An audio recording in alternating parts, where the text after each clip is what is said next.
Last night, I had the privilege of attending the Free Friday Nights at the Whitney Museum in East Chelsea, New York, downtown.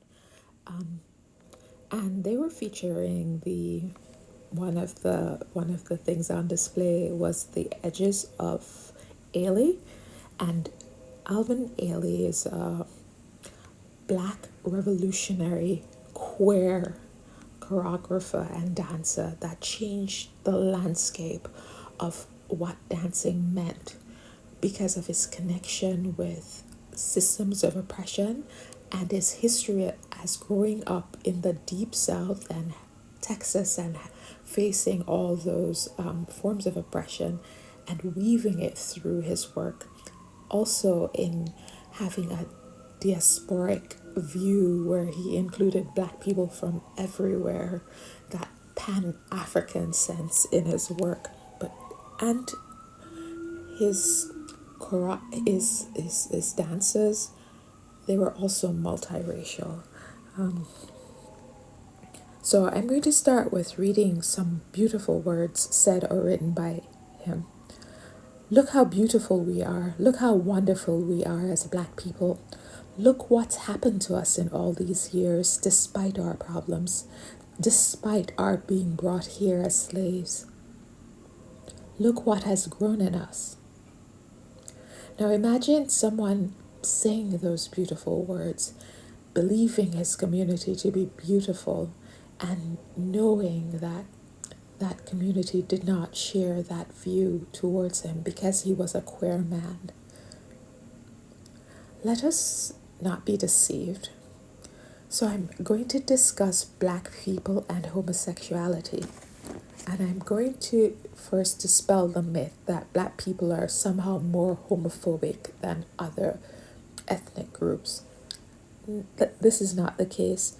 There's homophobia in many cultures, many ethnic groups in the US and elsewhere.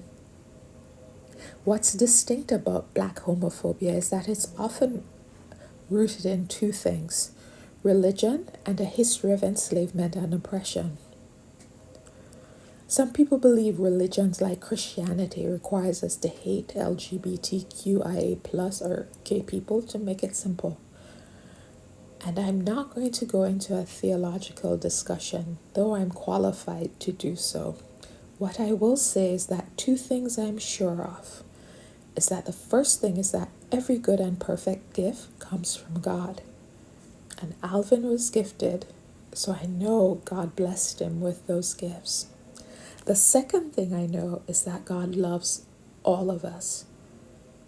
So God loved Alvin Ailey, and so do I.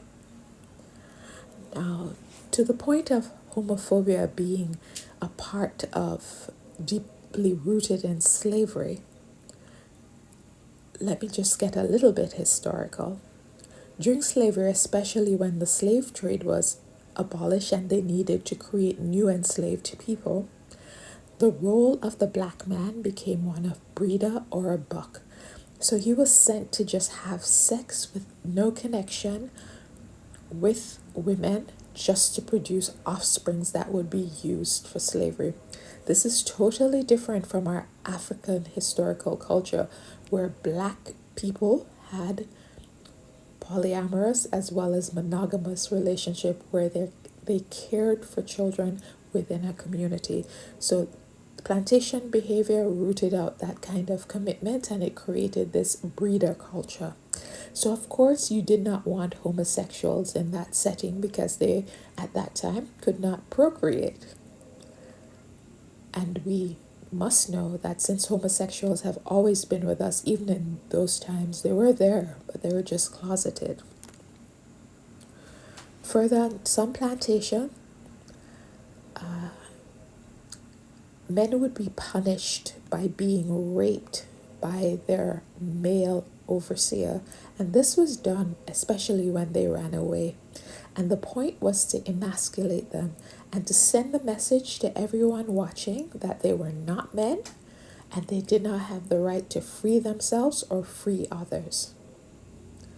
Now, watch this amazing thing that happened. Here comes this black man, black gay man, And he is one of our liberators. He's the one of those people who points us to a way to thrive in the world. This is what Alvin Ailey did for us. He showed us what Massa said was wrong. You could be black, you could be male, you could be gay, and you could still be fighting for our rights and fighting for our liberation and fighting for us to thrive in the world. So I want to make a caveat and tell you that whenever I'm talking in these videos, I'm not trying to tell you how to think. I'm exposing the way I learn how to think, to move myself from being an uncritical consumer of ideas and prejudices to becoming a critical thinker. You can't just keep on doing the same things that people did before you because they did it before you. You have to think, why am I doing it? Is it life-giving? Does it help? Also, we have to remember that in all the stories I told you when people revolted, they were not a success because we did not have a consensus. We did not have enough numbers to do what we needed to do. Our liberation is wrapped up in the liberation of all people. Our liberation, we cannot be seeking our liberation and ways to thrive while denying other black people or any other colored people their right to thrive. So I'm going to let you go listen, because coming up in the video, Alvin Ailey will talk for himself and he'll describe his vision better than I ever could.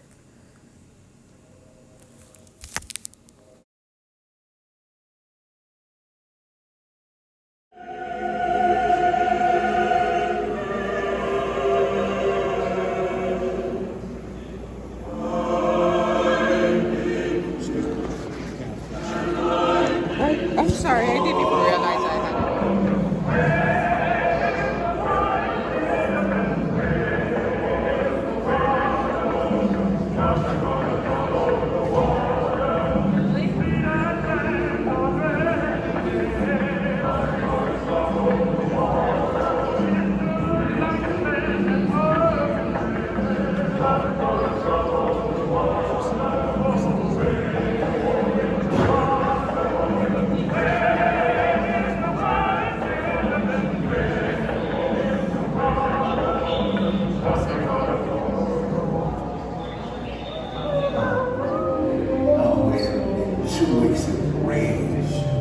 About the situation and drawing these character studies and all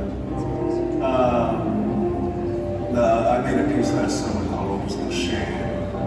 I finally got out my feelings about the Ku Klux Klan as a kid. Those memories haunt you. They go through my head all the time. So, not all the works of art are related, but they certainly reflect my feelings about what goes on in this country. I can't get over that. I'm a black man living in this, you know what I mean? So, I don't want to be completely obsessed with